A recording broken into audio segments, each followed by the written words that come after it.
for Nick Carter, Master Detective.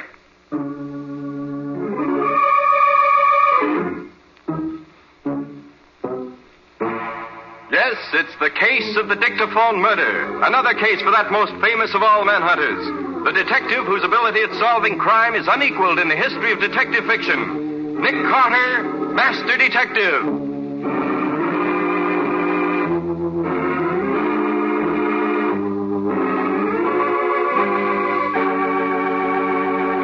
Nick should be here any minute, Mr. Buckley. He told me on the phone that he'd be here at 9 o'clock. That's why I came so early. It's only a few minutes after 9 now. It won't be long. You see, I've got a great... Oh. Good morning, Patsy. Hello, Nick. Oh, good morning, Mr. Buckley, isn't it? Yes, Mr. Carter. When I met you after your lecture at the club the other evening, I said to myself, that's the man I'll go to when I need help. And you need it now? Very much. I want you to thoroughly investigate Roger Denham, the man who's going to marry my daughter. Oh, what's he done? I don't know that he's done anything. I simply want to be sure that he's the right kind of man to be my son-in-law. Well, really, Mr. Buckley, I don't go in for that sort of thing at all. Oh, that's not the only reason. The Buckley Corporation is going to build a large new office building, and Roger Denham has been awarded the contract for the work. I want to know that he can carry it out successfully. Mr. Buckley, I deal for the most part in crime. It interests me, and I've made it my life work. What you're asking me to do does not interest me. Furthermore, I don't have the time for it. I see. Well, perhaps this will interest you. It's an anonymous letter I received in the mail this morning. I don't put much stock in such things, but, well, here it is. Roger Denham is married, has been for 6 years. His wife is now on her way to the Royal Arms Hotel. Better warn your daughter. Does that interest you, Mr. Carter? Not very much. Information like that can be checked too easily to offer any problem as far as I'm concerned. Nothing very mysterious about this note. It's typed on a decent grade of paper by a fairly good typewriter. Half of the letter L is missing because of a defective type bar, and there's no threat in it, except one fact. I'm sorry you won't act for me, Mr. Carter, but I suppose you'll have your reasons. Nick Carter's office, Patsy Bowen speaking. Oh, morning, Patsy. Nick there? Oh, yes, he is. Just a minute. For you, Nick, Sergeant Matheson. What got you down to your office so early, Matty? What do you mean, office? I've been there, and now I'm up here at the Royal Arms. If you're not busy, you might take a run over here. What's up? Murder. Guy named Roger Denham. Did you say Roger Denham? I did. Why? Friend of yours? No, just a coincidence, that's all. What about Denham, Mr. Carter? What's the story, Matty? He's been strangled to death. If you're not busy... I'll be right over. What room? 312. I'll wait for you, Nick, but make it snappy. I will. So long. Mr. Carter, has something happened to Denham? Buckley, when did you see him last? Yesterday evening. I called on him at the hotel to see if I could find out something about him personally. Why? He's just been murdered. Murdered? Denham? Yes. Police are there in his room now. Let me have that letter again. Yes, of course. Here. Thanks. Well, top of the morning to you, Patsy. Nick. Hello, Waldo. Don't bother to sit down, Walter. You and I are going out immediately. We're going to look into a murder.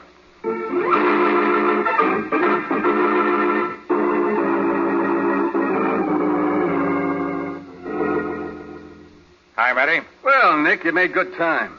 It's only 9:30. Yep. Oh, hello, Buffalo Bill. Well, if it ain't the terror of the police force himself. Stuck, are you? No, I'm not stuck. Just thought Nick might like to have a look-see. Right, Matty. What have you found so far? Well, there's the body, Nick, right on the floor where we found it. He was strangled by some guy with an enormous pair of hands. You can still see the marks on his throat. Must have been a struggle the way the room was upset, but it wasn't robbery. Nothing is missing as far as we can tell. Any fingerprints? No, not a one. Maid found the body when she came in to clean about 9 o'clock. Coroner says death occurred about 8:30 this morning. All-night party or an early morning blowout? I checked with the room clerk, and he says he saw no visitors this morning, but the telephone operator says a guy named Johnny Casper called about 7:45 this morning. She said she knew his voice because he'd called so often before. If he came here, he'd know the way without asking at the desk. Yeah.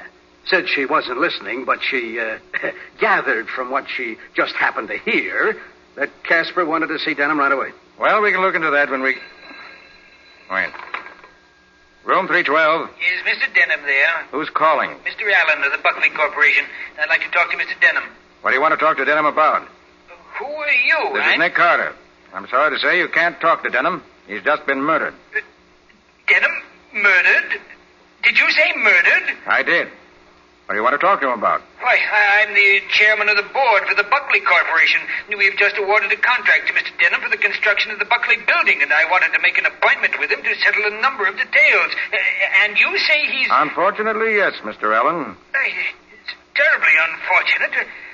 Well, goodbye. Goodbye. Some friend of Denham's, Nick? Business acquaintance, apparently. Wanted to make a date with him. It's a little late for that, I'm thinking. Hey, Nick, here's something. Yes, what is it, Matty? It's a piece of silk. Pocket off a shirt, I'd say. Found it clenched in Denham's fist. Must have been ripped off in the struggle. A clue, by golly. Now we can start investigating, Nick. Looks like it. Matty, will you let me have this? Oh, now look, Nick, that's the only real piece of evidence we got. I know it, and I'll take care of it. Just want to find out what Mills made it and what they did with it. Oh, but Nick, look, why Now, can't... look, I can do it faster than you can, Matty. You know that. Oh, I suppose so, but I Thanks. Yeah. Waldo, suppose you dig around and find out what Mills this piece of silk came from. Shouldn't be difficult because there's a flaw here in the weave. Should make identification easy. You better get going. Legwork. Always legwork for Waldo. A good detective like me, and I ain't allowed to detect. A good detective follows orders, too. Don't forget that. Oh, sure, Nick, sure. I was just... So long, Waldo. I'll see you at the office later. Okay, Nick, okay.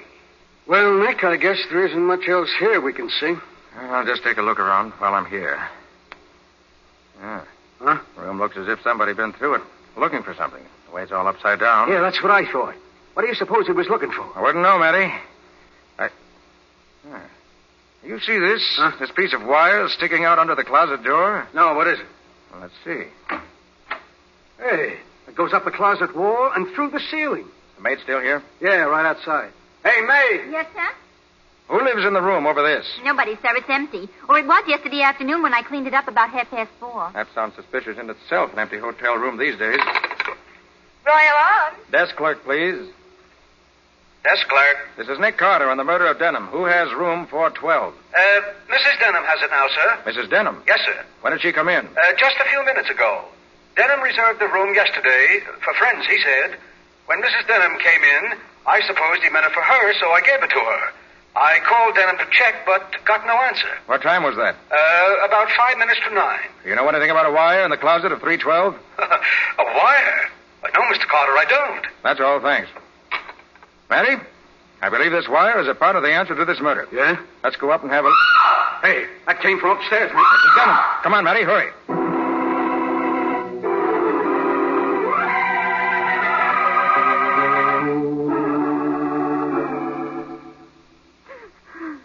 Oh, it's no good, Nick. He disappeared somewhere, went down the fire escape, and either got to the bottom or slipped into a room on the way down. Too bad. Now, Mrs. Denham, suppose you tell me the whole story right from the beginning. Well, I got here this morning just before 9 o'clock. The clerk said Roger had engaged this room for me, so I came up. I was too tired to unpack, so I just lay down on the bed for a few minutes. I didn't sleep because I had a queer feeling someone was watching me. Then about 15 minutes ago, I got up, washed, and started down to get some breakfast. But after I'd gone a few steps, I found I'd forgotten my lipstick, so I came back for it. As I opened the door, I saw a man in the room, just starting to climb out the window. I screamed, and he disappeared. Did you get a good look at him? No, I didn't. But he looked like a large man with big hands. I saw those. Mrs. Denham, how does it happen you arrived here just this time? Why, I got an anonymous letter yesterday. Here it is. Thank you. Your husband has been out of the Army for 6 weeks. He is staying here at the Royal Arms. Pretends he's not married and is making big play for daughter of head of Buckley Corporation. Enclosed is ticket from your town here. Better come if you want to avoid trouble. And the letter L, only half prints. Same typewriter and moved notes. What was that, Mr. Carter? Oh, nothing. Go on with your story, please. I didn't even know Roger was out of the Army. The last I heard was 2 months ago when he wrote that he and his buddy, Johnny Casper... Nick, Johnny Casper again. Yes. Go ahead, Mrs. Denham. He said they were getting out any minute, and he let me know as soon as they did. But when this letter came, I thought Yes, well, I know. And that's all? Well, yes, I think so. You mind if I have a look in your closet? My closet? Why, no, not at all. Anything here, Nick? There certainly is. A dictaphone machine. What? There's the wire that comes up from downstairs. This is what I rather expected, Matty. Denham was making a record of an interview we had with someone, but the record is gone. That's what the guy Mrs. Denham saw was after. Maybe he got it, Nick. Mrs. Denham, how long were you out of this room? Just a few seconds, no longer. I went out and then came back almost at once. Then the man didn't get it, Matty. Wouldn't have had time. But someone got it. That's the clue we ought to have, Nick. I bet it would tell the whole story. Yes, there must have been something pretty incriminating on it to make him kill Denham. Kill? Did you say kill Denham? Oh, no. I'm sorry, Mrs. Denham. I didn't realize you heard me. I'm very sorry, but it's true. Oh, Your husband was killed about an hour ago. Roger, dead. Mary, better take this machine to headquarters. See if there are any prints on it that'll help. Okay, get Mrs. Denham's, too, just in case. Nick, I don't know. Better take no chances. Let me get the serial number on the machine so I can have Patsy check on it, and I'll be on my way. Get on your way where, Nick? To see Johnny Casper. He looks like a good starting point.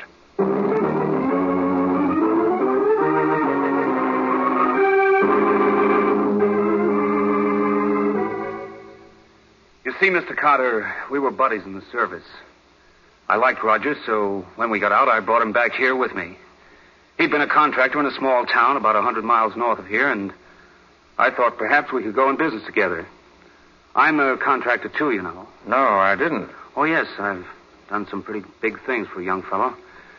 Well, anyway, I introduced Roger to Mr. Allen, the chairman of the board of the Buckley Corporation, and to Buckley himself. Then I took him up to Olive's house one night. She's Buckley's daughter. I was engaged to her at the time. Well, I introduced him to her. What a heel that guy turned out to be. Just how do you mean, Casper? Well, instead of bidding on the Buckley building with me as partners, he submitted a separate bid of his own. And he entertained Allen and every member of the board at parties. And he made a big play for my girl behind my back. Knifed me every way he could. My pal. You say you were engaged to Miss Buckley. You're not now? Oh, I'll say I'm not. 2 days ago, when I called her to make a date, she told me we were through. She was now engaged to Denham. So you have little reason to like Denham. I've never hated anybody in my life the way I hated that man. Where were you this morning about 8 o'clock? This morning? Why, I was right here in bed. You're sure? You weren't at the Royal Arms talking to Denham? What in heaven's name makes you think Answer my question, Casper. Were you at the Royal Arms? Why, no, Well, yes, I was, too. Why should I deny it? I went down to tell Roger to lay off my girl. I'd tell his wife what was going on. And what did he say to that? He told me to go as far as I liked. He was on top, and he was going to stay there in spite of the devil and me. Did you two have a fight? With words, yes, but that's all. Got so mad I left him and came back here to think. I see you have a typewriter. You mind if I tried? Why, no, go right ahead. Thanks. So it was you who wrote those anonymous letters to Buckley and to Mrs. Denham? Yes, I did. I'm not ashamed of doing it. I hated Denham. Enough to kill him? Yes, but I didn't. I saw too much killing in the war. It's funny, isn't it? I bring my buddy back here to help him out, and he cheats me out of everything I want. Underbids me on the Buckley job and even steals my girl. What a laugh. No, I didn't kill him, but I wish I had long ago.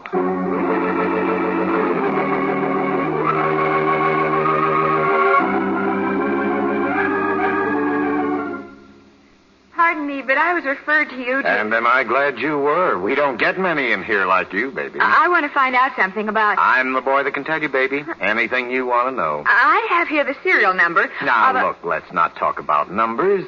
Let's talk about you.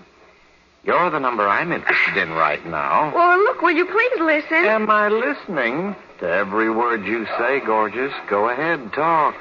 I want to find out about Dictaphone machine number 248749AY. Hey, look. What are you doing tonight, slick chick? Working. Number 248749AY, please. I bet you do a mean rumba. How's about giving me a whirl tonight, hmm? Oh, look. I want to find out about this... Yeah, baby, I'm trying to find out, too. How late are you working tonight? Huh? I don't know. No, I bet you're not working at all. Just stalling me along to see how far I'll go. Well, I'll go a long way for you, good-looking. Oh, will you please? Oh, listen, Reb, how's about letting me call you when I get through tonight? Have we done together? I know just the place. Come on, what do you say? All right, you win. Call me at Pennsylvania 68601. Ask for Patsy. Atta, baby, now you're cooking on all four. Now, what do you want to know? Where this machine 248749AY has been for the last 48 hours. Well, leave me look.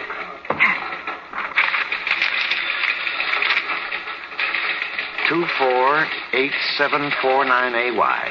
least to a guy named Roger Denham yesterday afternoon. Not back yet. That make you happy, Debbie? Getting the information does.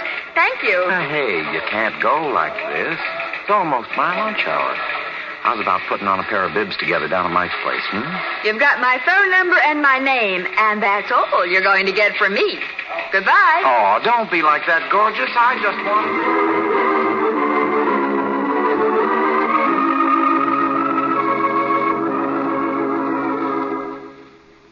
Oh, there you are, Patsy. We've been waiting for you. Find anything? Nick, do I look fascinating to you?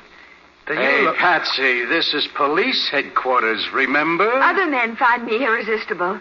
Do you? Snap out of it, Patsy. Did you find out about the dictaphone? Huh? Oh, yes. Leased to Roger Denham yesterday afternoon for 48 hours. That checks, Matty. Huh? He expected a visitor and wanted the interview recorded. Oh, I wish I knew what was on that record. Oh, I was starting to tell you when Patsy came in, Nick. There were 2 sets of fingerprints on that dictaphone. Denham's and somebody else's. The others don't check with any we got. They must be the murderers when he got the record. Are they extra large? Hey, they aren't, Nick. They're small. So they couldn't have been his. Maybe they don't mean anything. Could have been on the machine when Denham got it. Anyway, Waldo. How'd you make out? You asked me to find out about that there piece of silk now, didn't you? I did. Well, when you give old Deadeye McGlynn a job, he does it. Yes, sir. And I had some job, too, believe me, but I came through. For the love of Mike, Waldo, stop talking and say something. I'm trying to, but you keep interrupting me. Waldo, what did you find out? Well, the silk was woven by the seasoned mills. Now, they made up about a dozen shirts out of it, and then they discovered there was a flaw in the stuff, so they junked the rest. And they sold them shirts to the Lionel men's shop right here in town. Did you go there? No, I didn't. I thought maybe you would like to do some of the detecting yourself. Okay. That's my next visit. The Lionel men's shop. Come on, Patsy, come on.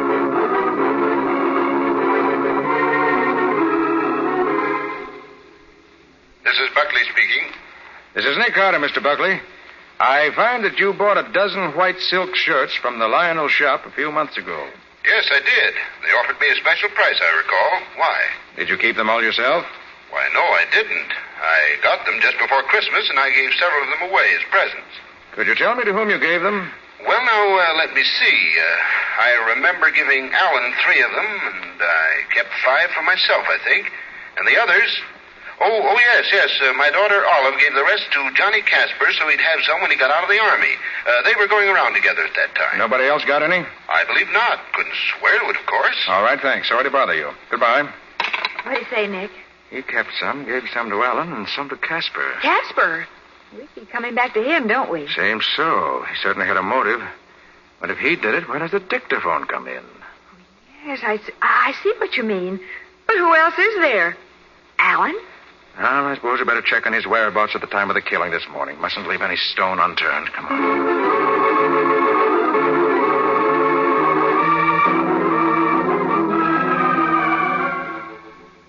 No, Mr. Allen isn't at home just now, Mr. Carter. Can I do anything for you? Perhaps. What time did Mr. Allen get up this morning? At his usual hour, sir. About 9:30. Are you sure of that? Oh, absolutely, sir. He came downstairs in his pajamas and dressing gown to ask me about a suit he couldn't find.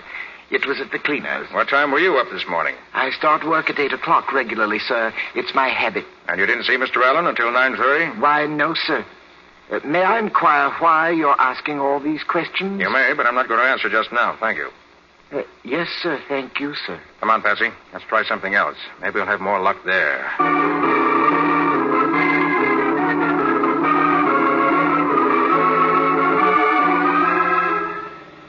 Well, Nick, you going to check up on Mr. Buckley? Buckley? Well, yes. You've investigated 2 of the 3 men who got the silk shirts. You can't omit Buckley, can you?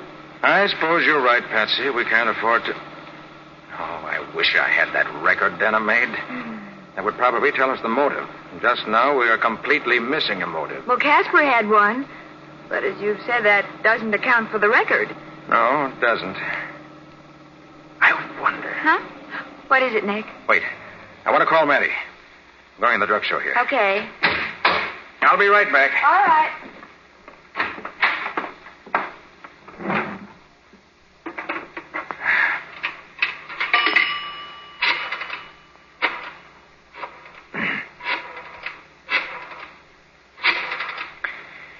homicide, Sergeant Matheson. Oh, Matty, Nick, tell me. When you examined the prints in the dictaphone, did you find any of the smaller prints lapping over Denham's prints? Why, come to think of it, yeah, Nick. Some of the little prints were on top of Denham's. Why? Thanks. I'll see you later. Bye. What's going on, Nick? I think I know now where the missing dictaphone record is, Patsy, and when I get that, I should have the motive. And the murderer. Let's go, Nick.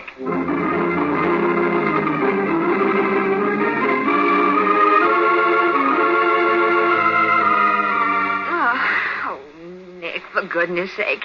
Why did you ask to speak to the chambermaid? Because I think she has the answer. Well, what answer could she have? You'll see. You're the chambermaid who found Mr. Denham's body this morning in room 312? Yes, sir. I found him when I went in to clean the room. Did you go to room 412 this morning? Well, I did and I didn't. Yes, how do you mean? Well, you see, I clean the rooms that's vacant in the afternoon. The deadline's 5 o'clock, so I got to get them cleaned before then. So I cleaned up 412 yesterday, like always. That's a transient room. So this morning I opened 412 to see if somebody's been in. But when I seen it like I left it, I didn't go in. I see. You went to the room at all this morning. Like I told you. I just looked in and see nobody's been in, so I locked it up again. You won't mind letting me take your fingerprints, will you? Fingerprints? What do you want them for? Just for the record. You're not scared, are you? Scared? Why should I be scared? And you won't mind if I take your prints? No, I don't guess so. How do you do it? Just press your fingers on this little ink pad. Like this. Yeah? Then press them on this pad. Like this. Yeah. There. Do they match, Nick? Match? Match what? So you didn't go in room 412 this morning. I told you I know what you told me. Now tell me the truth. You went to the door and you went in. And you took a record off a dictaphone machine you found in the closet. Why? Golly, mister. Can you tell all that from my fingerprints? I can. So you better tell me the truth. All right. Well, here's what happened, and it's the gospel truth. I opened the door like I said. Then, just as I started to close it again, I heard a funny noise.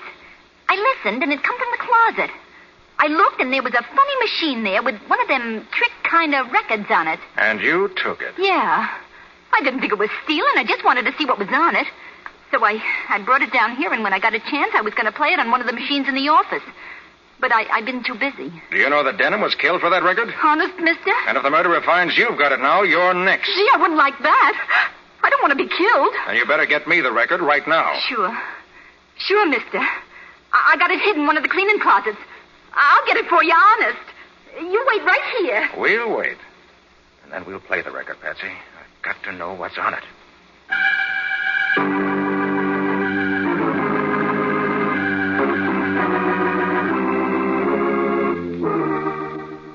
Here's Mr. Buckley, Nick. Sorry to be late, Mr. Carter, but I got held up in traffic. It's quite all right, Mr. Buckley. Now that you're all here, Buckley, Allen, Casper, and Sergeant Matheson, I'll tell you why I called you together. As you know, Roger Denham was murdered this morning in his hotel room, strangled. The only real clues we had were the prints of an unusually large hand on Denham's throat and a silk shirt pocket, evidently torn off during the struggle. We traced the shirts and found that each of you three men had one or more of those shirts. Casper has no alibi for the time of the killing. Allen, according to his butler, has. And Buckley we don't know about. If you'd asked me, I could have told you where I was. I'm sure you could, Mr. Buckley, right to the very minute, no doubt. So any one of you might have owned the shirt with the torn pocket. We had to get at it another way. Motive. Which of you had the strongest motive to kill Denham? Buckley and Allen don't seem to have any reason. But Casper did. Now, look here, Carter. Are you trying to pin this on me? Sit down, Casper, and wait until I finish. I won't pin murder on anyone unless it belongs there. As I said, we needed a motive. But it was only late this afternoon that chance, plus a rational and logical elimination of other possibilities, gave me the answer. I now have the motive, and with it, the murderer. And what is it, Mr. Carter? Yes, don't keep us waiting this way. Here it is. Listen. All right, Patsy. Right.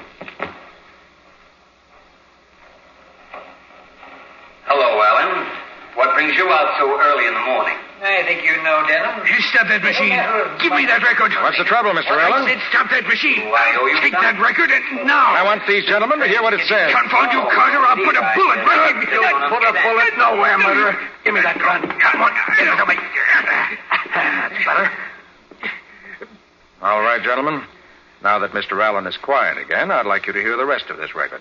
Start it again, Patsy. All right. Hello, Alan. What brings you out so early in the morning? I think you know, Denham. Little matter of money. Money? What money? Do I owe you some? Hey, what is this? You trying to kid me? No, indeed. I just don't understand. Oh, no? You bid on the contract for the construction of the new Buckley building, remember? That's right. You were not the low bidder. You came in second. You were over $50,000 higher than the low bid. Right again. I reported to the board that I was convinced that the low bidder was not equipped to do this job and recommended giving it to you in spite of your price. That's very decent of you, Alan. Decent? You promised me $10,000 if I got you that contract. That's why I'm here. I want half of that $10,000 now before the contract is signed. Hey, Alan, I never promised to pay you to give me that contract. I don't do business that way. Why, you double-crossing gip artist. You'll pay me what you promised or that contract will never be signed, I promise you. But the board awarded it to me. On my recommendation, and they'll award it to someone else if I don't get what's coming to me. I boss that board, and don't forget it. They do what I say. And you're going to do what you said you would, or else. That's the end, Nick. That's the most incredible thing I ever heard. So Alan killed him. Mr. Allen, would you care to tell us what happened after the record was shut off? Nothing. I left at once. May I see your shirt? No. Yes. Here, open your vest.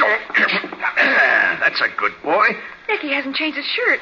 His pocket's missing. Very probably didn't even know it was gone in all the excitement of the murder. And if further proof is needed, I believe his hands will correspond to the marks on Denham's throat. I see you have unusually large hands, Mr. Allen. Denham was a louse. He shut the machine off and told me he'd been making a record of our conversation. Said if I tried to collect what he'd promised me, he'd take the record to Buckley.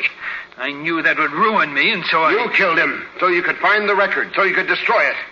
I wouldn't have believed it possible. Well, you're right about one thing. You're through, finished, as far as I'm concerned. And as far as the state is concerned, too, the chair will finish him. That's the case, gentlemen. Oh, that's for me, Nick. For you, Patsy. Who is it, do you know? Oh, I'll say I do. Wait till he hears what I'm going to tell him. Oh, but I do wish somebody else would talk to me that way. Just once in a while. Hello!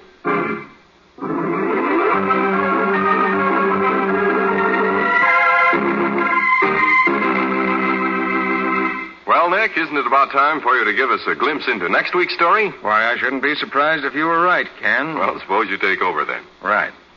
The ingredients of my story next week are, first, a man who died of heart failure, but who was really murdered. A will, which was the will the old man wrote, but which proved to be not the will he wrote. And a signature which was forced by a person who wanted it known it had been forged. Sounds like a fine collection of contradictions to me. What do you call it, Nick? I call it the case of the clumsy forgeries.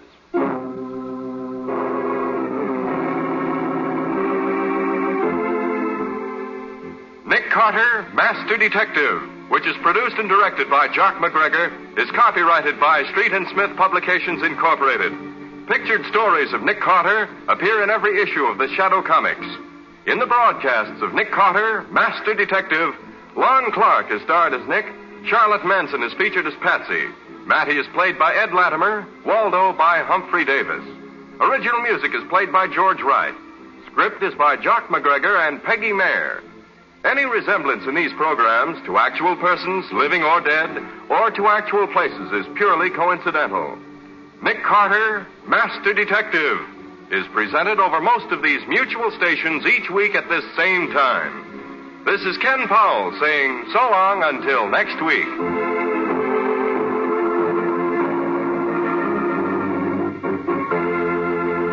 This program was heard in Canada through the facilities of the Canadian Broadcasting Corporation.